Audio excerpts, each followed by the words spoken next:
รีบปรึกษาแพทย์เพื่อรักษาและดูแลอย่างเหมาะสมเพราะทุกความทรงจำมีความหมายเริ่มต้นปกป้องสมองตั้งแต่วันนี้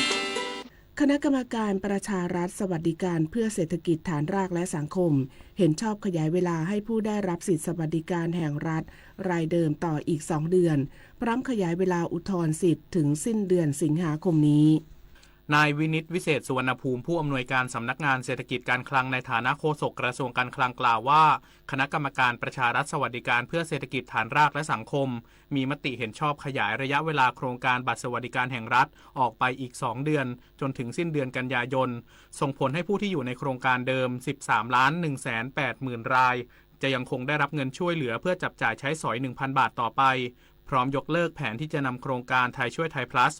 60-40 มาใช้ดูแลผู้ที่ไม่ได้มาลงทะเบียนหรือลงทะเบียนไม่ผ่านเกณฑ์เนื่องจากหลักเกณฑ์เดิมบางประการไม่สอดคล้องกับความเดือดร้อนที่แท้จริงของประชาชนรวมทั้งยังได้มีการขยายระยะเวลาอุทธรณ์เพื่ออำนวยความสะดวกให้ประชาชนจากเดิมยื่นขอทบทวนสิทธิ์ภายในวันที่31 กรกฎาคมเปลี่ยนเป็นวันที่31 สิงหาคมและส่งเอกสารหลักฐานเพิ่มเติมได้จนถึงวันที่20 กันยายนโดยภาครัฐจะตัดข้อมูลและประมวลผลใหม่อัตโนมัติตามเงื่อนไขที่ปรับปรุงเพื่อลดภาระของประชาชนส่วนโครงการสวัสดิการรอบใหม่ทั้งหมดจะเริ่มต้นวันที่1 ตุลาคมปฏิพล สัทธพรหมารายงานสำนักงานประกันสังคมเตรียมประกาศรายชื่อผู้มีสิทธิ์เลือกตั้งบอร์ดประกันสังคมวันที่10 สิงหาคมนี้พร้อมเชิญชวนผู้ประกันตนลงทะเบียนใช้สิทธิ์ออกเสียงนางสาวมาลากาลันหอประทุมรองโฆษกสำนักงานประกันสังคมเปิดเผยว่าภายหลังปิดรับลงทะเบียนใช้สิทธิเลือกตั้งคณะกรรมการประกันสังคมหรือบอร์ดประกันสังคมเมื่อวันที่20 กรกฎาคมที่ผ่านมามีผู้ลงทะเบียนใช้สิทธิทั่วประเทศรวม 1,645,911 รายแบ่งเป็นฝ่ายในจ้าง 16,066 รายและฝ่ายผู้ประกันตน 1,629,845 ราย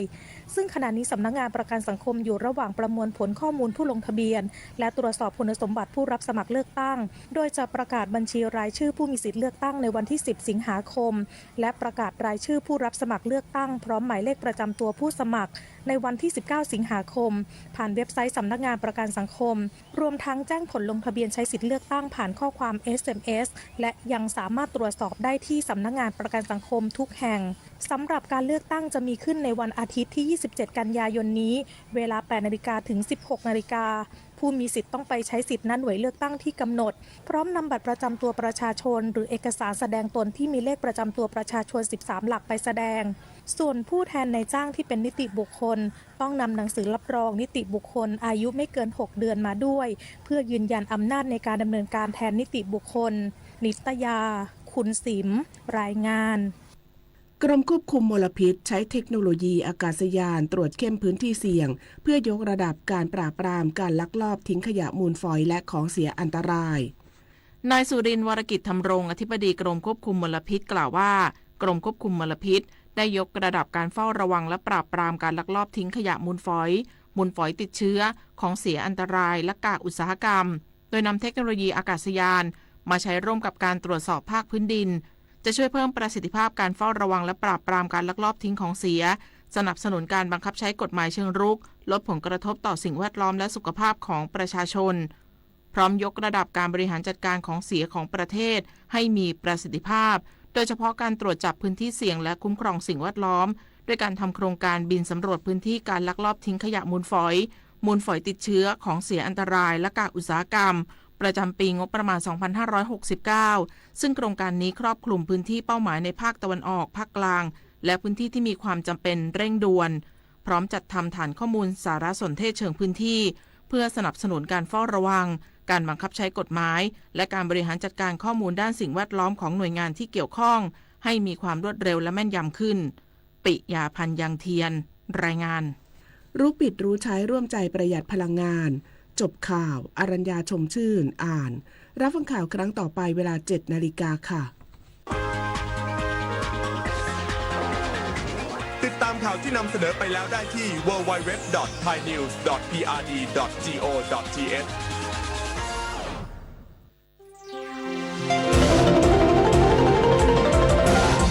วิทยุแห่งประเทศไทยให้ความรู้คู่ความสุข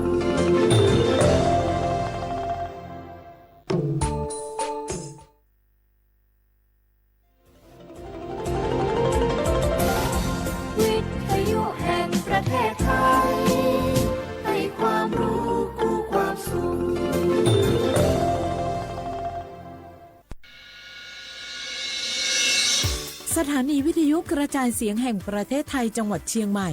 AM 1476 กิโลเฮิรตซ์สถานีวิทยุภาคภาษาชาติพันธุ์แห่งเดียวในประเทศไทยที่มีความทันสมัยเชื่อถือได้สร้างอัตลักษณ์กลุ่มชาติพันธุ์สู่สากล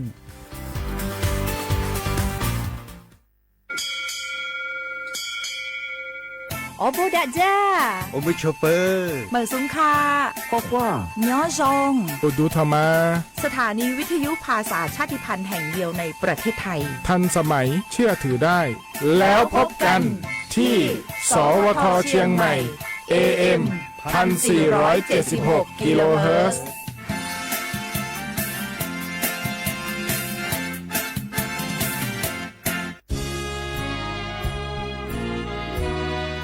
พระบารมีปกเกล้าเพื่อปวงชนชาวไทยจากพระราชกรณียกิจนานับประการที่พระบาทสมเด็จพระเจ้าอยู่หัวและพระบรมวงศานุวงศ์ทรงทุ่มเทพระวรกายทรงงานอย่างไม่เหน็ดเหนื่อยเพื่อประโยชน์สุขของประสบนิกรจากโครงการหลวงสู่การพัฒนาแหล่งน้ำส่งเสริมการศึกษาและด้านสาธารณสุขที่มุ่งเน้นการพึ่งพาตนเองและการพัฒนาอย่างยั่งยืนทุกย่างพระบาทคือการทรงงานทุกพระราชดำริคือพลังแห่งการพัฒนาเพราะประชาชนคือหัวใจของแผ่นดินร่วมเสริมสร้างความรักในสถาบันหลักของชาติโดยสำนักงานประชาสัมพันธ์ที่ 3 กรมประชาสัมพันธ์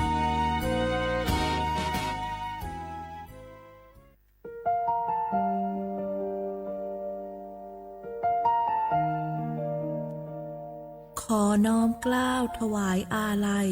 สมเด็จพระพันปีหลวงพระแม่แห่งแผ่นดินผู้ทรงเมตตาเหนือเกล้าขอพระองค์เสด็จสู่สวรรคาลัยข้าพระพุทธเจ้าข้าราชการและเจ้าหน้าที่สถานีวิทยุกระจายเสียงแห่งประเทศไทยจังหวัดเชียงใหม่กรมประชาสัมพันธ์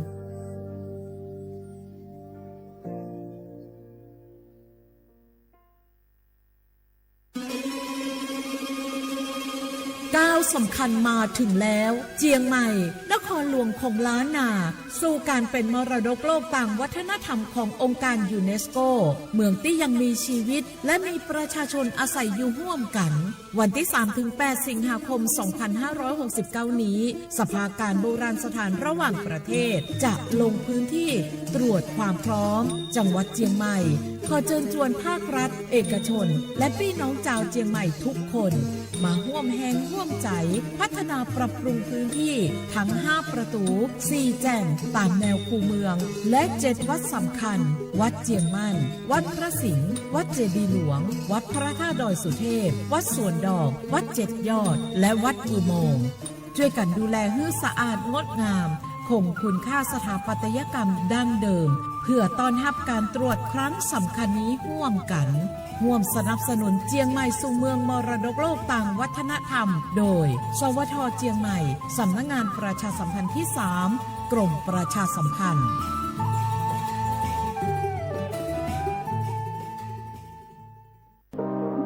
ร่วมเป็นเจ้าภาพงานระดับโลกจัดขึ้นในประเทศไทยการประชุมสภาผู้ว่าการกองทุนการเงินระหว่างประเทศและกลุ่มธนาคารโลก 12-18 ตุลาคมณศูนย์การประชุมแห่งชาติสิริกิติ์ด้วยแนวคิดโลกทัศน์ใหม่ของไทยเพิ่มศักยภาพคนสร้างภูมิคุ้มกันในโลกที่ท้าทายมาร่วมเป็นส่วนหนึ่งของการประชุมครั้งประวัติศาสตร์เพื่อปรับตัวสู่อนาคตร่วมกันอย่างมั่นคงข่าวดีผู้มีสิทธิบัตรทองหรือบัตร30 บาทที่อยู่ในพื้นที่กรุงเทพและปริมณฑล5 จังหวัดนนทบุรีปทุมธานีสมุทรปราการสมุทรสาครและนครปฐมหากเจ็บป่วยทั่วไปพบแพทย์ออนไลน์ได้ครอบคลุม42โรคพร้อมจัดส่งยาถึงบ้านสะดวกรวดเร็วไม่ต้องรอนานอยู่บ้านก็ใช้สิทธิบัตรทองหาหมอได้เพียงเลือกรับบริการกับ4แอปพลิเคชันได้แก่แอป Saluber MD แอป Clinic แอปหมอดีและ Line Totale Telemed สอบถามเพิ่มเติมสายด่วนสปสช1330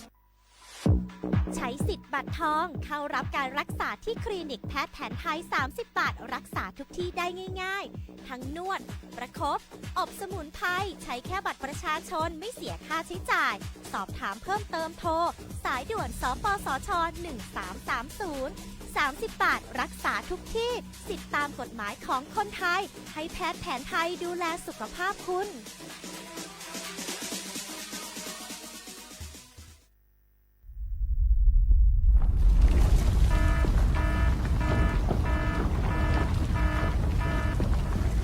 ดูสิรู้สึกสั่นๆพ่อปู่กำลังจะประทับร่างแล้วว้ายสั่นขนาดนี้เข้าแล้วแน่ๆสาธุ เข้าอะไรล่ะแผ่นดินไหวพวกเอ็งมุดลงมาหาที่กำบังใต้โต๊ะนี่เร็วอย่าเพิ่งวิ่งออกไปข้างนอกของจะหล่นใส่หัวเอ้าแล้วตอนสั่นแรกๆทำไมท่านยังนั่งนิ่งเหรอครับตอนแรกมันสั่นระดับเบาแค่ให้เฝ้าระวังแต่สั่นแรงขนาดนี้ต้องหมอบป้องเกาะหาที่หลบกำบังที่แข็งแรงพวกเอ็งต้องรู้จักประเมินสถานการณ์ภัยบ้างประเมินภัยเป็นปฏิบัติตัวถูกรับมือได้ทุกวิกฤตสำนักงานประชาสัมพันธ์ที่ 3 กรมประชาสัมพันธ์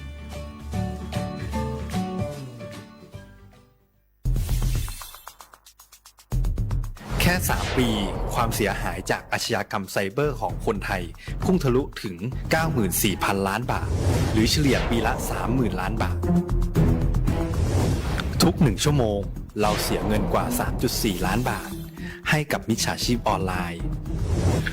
โจรไม่เห็นใจคนอาชีพไหนอายุเท่าไหร่สถานะทางการเงินแบบใดหมอพ่อค้านักธุรกิจนักเรียนแม่บ้านข้าราชการเกษียณทุกคนตกเป็นเหยื่อได้เสมอและวันหนึ่งอาจเป็นคุณหรือคนที่คุณรักเพราะจุดอ่อนร่วมของเหยื่อคือความเร่งรีบขาดสติหรือแม้แต่บางครั้งก็เกิดความโลภจนเกินไปอย่าปล่อยให้การกดคลิกเดียวลิงก์เดียวทำให้โจรยิงกว้างวันนี้ถึงเวลาแล้วที่คนไทยทุกคนจะต้องร่วมมือกันสร้างภูมิคุ้มกันอาชญากรรมไซเบอร์ช่วยกันหยุดก่อนที่ภัยไซเบอร์จะทำให้คนที่คุณรักและตัวคุณเองกลายเป็นเหยื่อ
เ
เชื่อความเป็นข้างอ่ะอามาซาลิซุงโดดสุดขวาเปล่าวงอ่ะเอาลิซุงปากกากุงบรรยากาศทาจิ้มใหม่นะสถานีวิทยุกระจายเสียงแห่งประเทศไทยจังหวัดเชียงใหม่กะอาตินีสวทเชียงใหม่แบบดาวงอ่ะเอารายการลิซุงด้วยมองว่ามันยังหญิงกันด้วยช่องงานคือวิทยุเด็กงานวิทยุมันยังคือว่ายีระบบยังคือระบบ AM ยี่เครื่องความถี่ของประเทศที่ตัวลี่เหียชิดสุดว่าโจญาตัวลายชอบมั้งติงทาวระบบไลฟ์สดบ้างเนี่ยฟิสบุยเพจยังคือสวทเชียงใหม่ AM 1476เฉพาะกับพี่ฟ้ามาบอกว่ากดติดตามได้ประเทศมีกดติดตามได้ยังครับว่าจะสุดแพ้ว่าเชี่ยวข้อมั้งว่านี่จะยิ่งมากกว่าเจ้าเวียนยังคือนี่เกินยังคือรายการลิซุงจอมกันทีนี้สื่อจริงอธิบายว่าช่วยลิซุงจอมกันทีนี้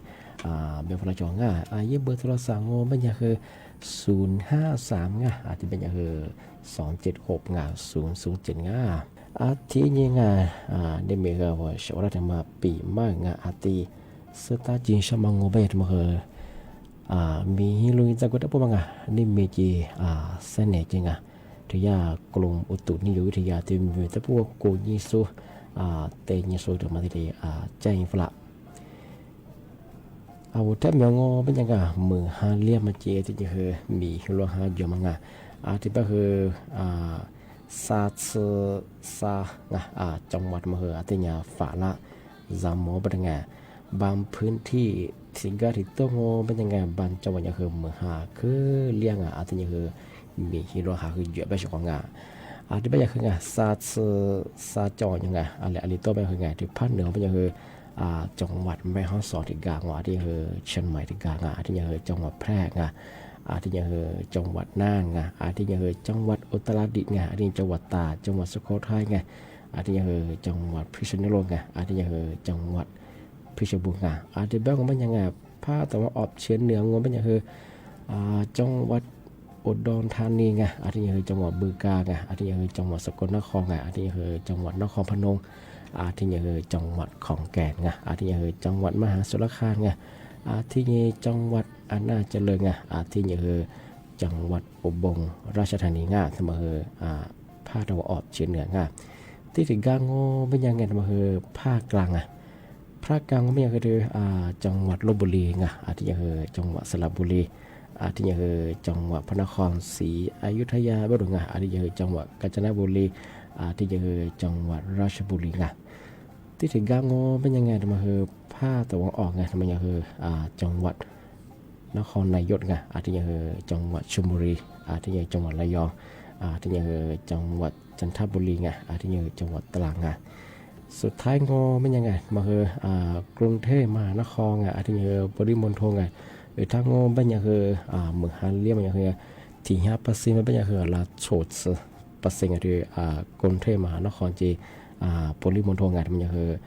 ทีมรัวกับผู้เยาว์เขายังไงที่เมืองเกิดจ้ะสับก็เสมอที่เรียบไงอาทิเดียวพัดเหนือรับพวกงอเป็นยังไงเมืองหาเครือพันเรียกมีความเสี่ยงไงที่เมืองฮันเลียสระเบอaja jia manga de wajua bakwani sas zia lama nga laba chingwa ya lama he ti zwanga the kola ya ami shin manga thai phi mo manga no trong wat ta bu nga no he ka janga ti mo bang le shi ami dio nga ma he ma ha ke li sa ba he laba chingwa ya laba he jago gum nang wa jago chi ga shin nga ti benya zo the pha de bo cha so ngo ba nga me kha ke pha liang ngo ba nga ma he ta nya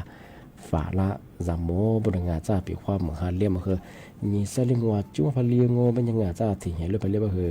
อาจจะคือเมื่อหากคือเป็นเรื่องอาจจะคืออย่าเป็นอย่างว่าจู่บอกว่านี่สัสสิแล้วบ่แล้วบ่เฉียงกว่าอย่างมั้งอาจจะมีฮิโลหาจะบ่คือไงมาสิจะบิอย่างบ่ตรงว่ามันก็คืออย่างแต่ละอย่างง่ายแต่ว่าอย่าที่กรมอุตุนิยมวิทยาได้แจ้งตัวครับอธิบายมาที่ซาจังหวัดมั้งมาคือว่าติดตามข่าวสารที่หนึ่งงานระดับบ่ค่อยที่ประกาศอย่างเอาเฮอที่มันได้ติดตามได้ปีว่าว่าอาริโตเยอะขึ้นไงฮักคือมาดูก็ได้เฮว่ายี่ข้อมือกูหัดตัวนี้ใช่ไหมอาริโตเหมือนฮาเลียอาริโตจะกูข้างข้ามงานมาได้แต่มาอาทิตย์สุดที่ช่างที่มาที่เชียงโง่เป็นยังไงที่ถึงมาช่วงนั้นมาคือไม่ได้คือเนี่ยตัวคนเนี่ยปีมาประกาศยังเอาช่วงนั้นไงเอาที่มาว่าบัตรทองไง30 บาทจุดสูงไงอาทิตย์นี้เอากูดูมายึดเสือคือพัดเสือโง่เป็นยังไงอาทิตย์นี้เอาไว้สมกุญข้าวเงือกขายไงพอเดี๋ยวไม่วันที่ดีผัดไตมาเขื่อนมาไงที่ดีชามาที่ดีบัตรทองบัตรทอง30 บาทข้อยังที่ดีชาหน้าบริงานมาเดียวหลักชัวว่ายึดเสือคือเสือยังไงยึดเสือไปเอาใช้ชีวิตยี่สร้างเอาแล้วก็เยอะยี่สร้างจะสร้างว่าตาสร้างว่าจะกูเฉยๆเนี่ยเป็นบางอย่างอีกสุดสารงงบัญญัติช่วยอยู่เนี่ยบัญญัติไงทำมาเอาบัตรทองคนนี้20มาคนที่เลยชาหน้าไปช่วยไงที่เลยเครือมังทำมายาแสดงงานปปสคนที่เลยทำมาใจฝรั่งเอามา20จุดสุดไปที่เลยอยู่ในช่วงงานทำมาคือข้างที่นี่ที่มาเที่ยวงบัญญัติที่ถึงมาช่วงงานแต่ยาแสดงงานตำรวจไซเบอร์ทำมาแจ้งฝรั่งเมื่อสังเป็นกลุ่มมิจฉาชีพแบบว่าทางงานทำมาญาติหน่วยงานรัฐบาลโดยกระทรวงการคลังว่ายังไงเทมศาว่าใช้สิทธิ์ไทยช่วยไทยมังเชื่อเดบัตรคนจนไงมาละ20ที่ดีบอกว่าสวัสดีชาวกาเป็นยังไงเอาเวลายิลิสุฟลาเอาเวลาทุฟลายังไงเอกสารเดียมายี่ค่าทางยังไงเฟื่อวิลเบอร์เจ้าวิลเบอร์เจ้ามาคือตัวชิงที่เบลก็มันยังปีว่ามาที่ชิพัดยี่จมยังคือถาดอยู่จางง่ายมันยังคือยารัฐบาลก็ยิ่งมังงานทำไมยาเจ้าหน้าที่ก็ทุบละมังงานมันคือยากลุ่มมิจฉาชีพละโชมาข้าศึกไงที่เลยยางหน่วยงานกรมมาทำมาเบนยังไงที่สบายเบะปีว่าที่รัฐบาลอินทุฟลาเป็นยังไงในราย20มาที่เลยเกะงอนึกว่าเป็นยังไงเอาไล่ข้อมูลเดียวมายี่จะมาคือมีอะไรที่เลยปกติหลังงานที่ยังแบบสุดท้ายแบบผู้บอกโอ้จะมาคนจงมาคือถ้าอยู่ต่างงานมาคือเนี่ยคืออะไรเนี่ยคือที่เนี่ยเปอร์เซ็นต์เนี่ยคือก กลุ่มมิชาชิติลีกูตาบุรงาดมาตยุจังาที่มาเดมาปีมาติลีเจนตัวยาชลงาที่แบงก์บัญญาชกงาชุดาวชกนอนหมู่บ้านไม่จ่าใต้แบงก์เนาะคือเอาลิสุมุกว่าคือเด็กฝรั่งนอยาบคือว่าแม่ไม้หนุ่ม3 ปีมาคืออาเตชิฟูเบอร์ดังแต่มาคือ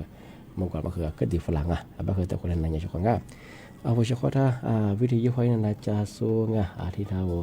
ไล่สวัสดีสุดละคือข้อความงาชกงาแบบว่าแต่คนนั้นยังชกงา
Chima, u teli du ja dia.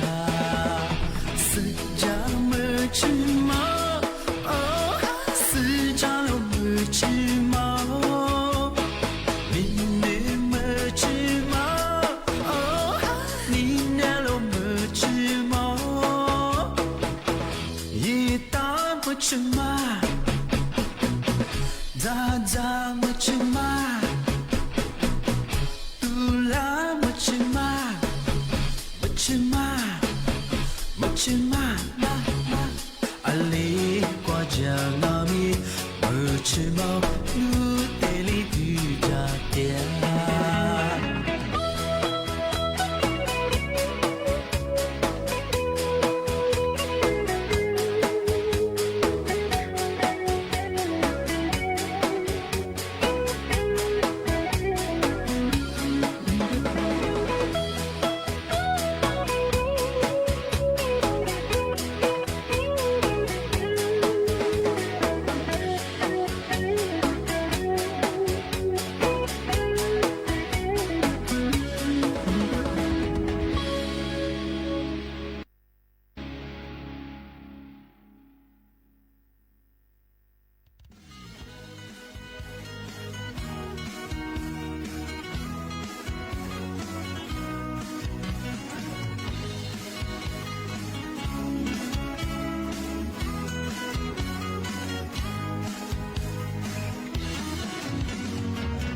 Maklaba chidolate Mulyanum jodewa mu Mukwa kuza lebya amari Mulyanum jo wazi lobi Tinida nu tengwa mamunye Wani badia masa Lupati kwa wadia ni shalo Lubiama Nino ama meleo Lubiama meleo Ale kwa chiami Lupjote mwa ma mile Lubiama meleo Wanima kwa habalibi Lupjo bia budia Chabe wazi世界一代面路的里孤单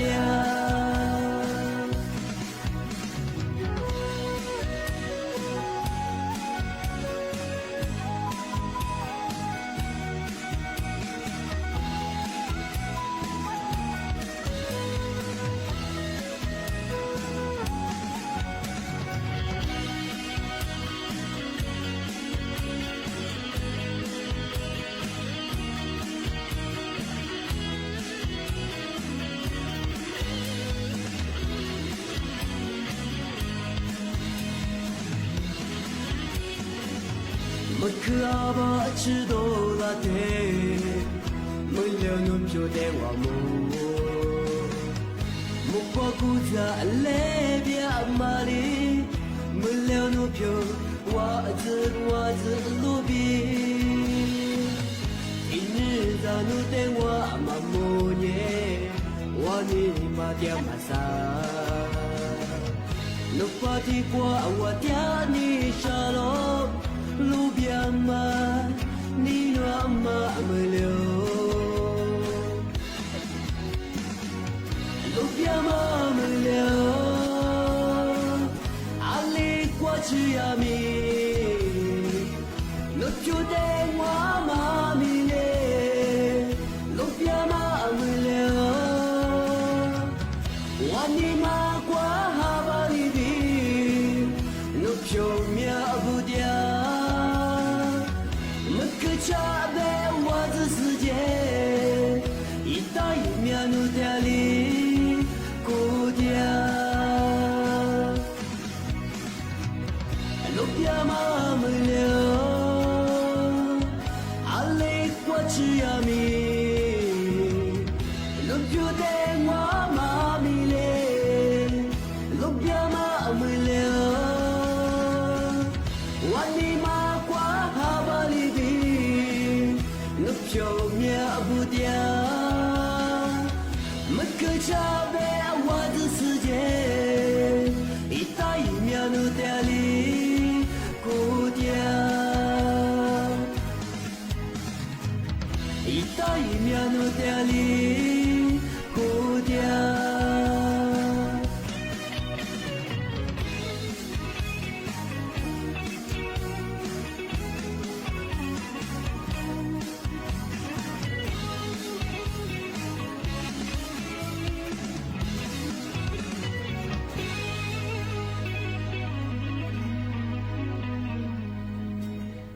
我说话我啊，是那么瓜的弗拉苏头弗拉苏那个不蒙啊，ที่มาเที่ยวงไปเหงนั่นแหละที่มาปีมาเหงอาทิสตาจินชะที่กระโดดไปเอากฎหมายตะโบเหมาสู้จวงอ่ะอะไรไปเจ้าที่ลีกุลีไปเอามาซื้อ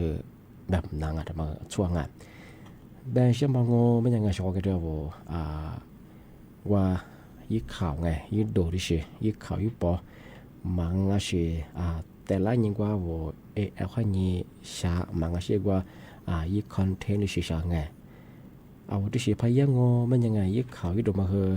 เอาชาดามังไงที่เลยฟิบัวพับโพยุงบ้างไงว่าจุดไปแล้วชีริจามัง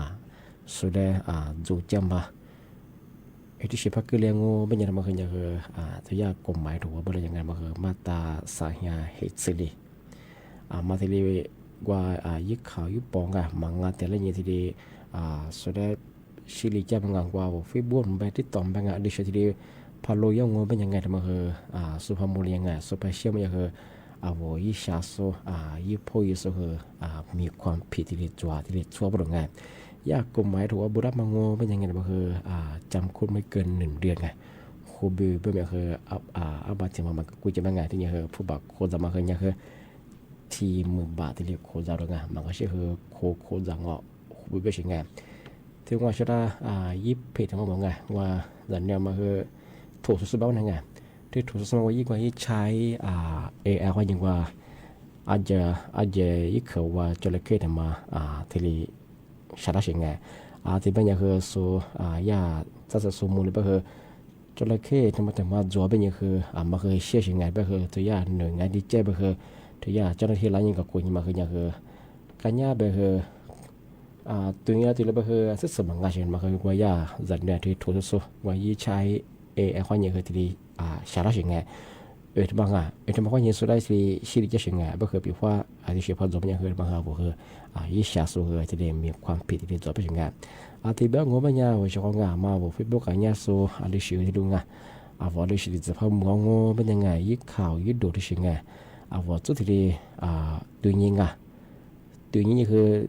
งานมันคือกับกูนี้มันไม่เคยถ่ายใช้ว่าจุดแบบสวยมาถ่ายยิงเมื่อใส่เห็นยังไม่คือคอนเทนต์สามารถของมันก็ชื่อว่ายิ่งคลิปที่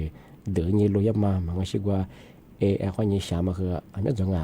อันมาว่าสามารถคือที่สุดชีริจะมาสุดจูจะมันที่มันคือว่าคือมีความผิดที่จั่วบางงานบางแต่มาที่ปีมาที่สถานที่เช่นไงก็เราเนี่ยเราที่อยู่คนเนี่ยปีมาเราชอบจะมางานที่มาคือว่าคือที่ชีวิตคนที่เจนตัวอย่างบางคือบางที่เนี่ยจะมางานว่ายิ่งตัวนี้สู้ว่ากันเนี่ยสู้งานปีว่ายิ่งข่าวดิชีมัวคือไงเรามาคือยิ่งคิดมาตัวเนี่ยมาครับเป็นอย่างคือถ้าสวยงานแต่ยิ่งเกิดงอสุดแล้วงานที่มาคือจะมาที่เจนตัวอย่างแต่มาที่เชียงเป็นอย่างคืองานถ้าชมไปเชียงวิทยากรมอุตุนิยมวิทยาที่มีแต่พูดว่ากูยิ่งสู้แต่ยิ่งสู้ดีภาคในระบบถึงมาเจนตัวพลังเอาที่จังหวัดเชียงใหม่ไงที่อำเภอแม่อายอำเภอองค์กรที่ยังคืออำเภอแม่แต่ตรงว่ามันคือ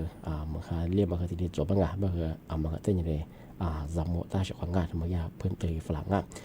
ที่เบื้องมันยังเฉพาะงานนะปีมามันคือที่เรียกจวงได้ไหมที่แบบคือที่ติดความมันเลยความเอาอะไรก็ดีสงบด้วยมันยังคือไหนยังคือส่วนบุคคลนี้เจ้ามัวแต่ความดวงที่แบบที่มุลยังคือหนีมัวความนี้สามมัวนาทีเนี่ยความนี้คือนาเนี่ยสิทีนี้ดูอย่างเฉพาะว่าเฉพาะถ้าวิทยุนั้นจะสู้ที่ทางไลฟ์สดตีสุดเลยคือบุโมที่แบบอย่างคือที่ติดความมันเลยความไหนแบบคือส่วนบุคคลนี้เจ้ามัวแต่ความดวงแบบคือสัญญาแบบว่าแบบคือสัญญาความมันเลยความที่แบบคือนี่ไม่ว่าเฉพาะปีมามันคือที่เรียกจองว่าเฉพาะคือบุโมข้อความสวัสดีครับ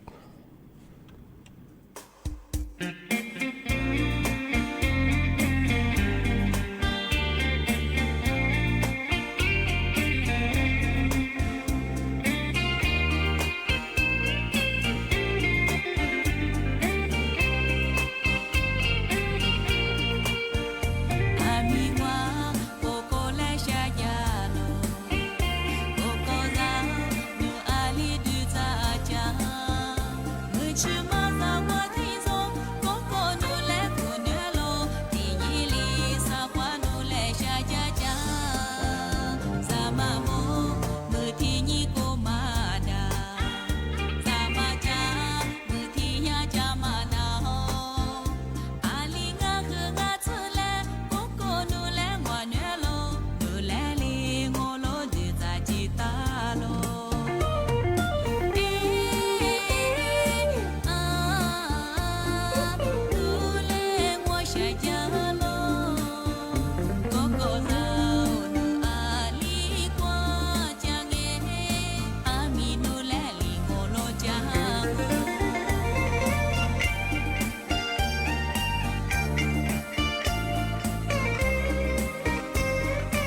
Nupiani Nuni majani Nuteni nuku Tisu amiedani Nuteni nemi Amiani nami Nuni kutiama Kane sutilio Wani nusu Nupiami Nuni majami Nuteni nusu amiedwani Nuteni nami Amiani nemi Nuni kutimawa Budu wajah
ว้าวว้าว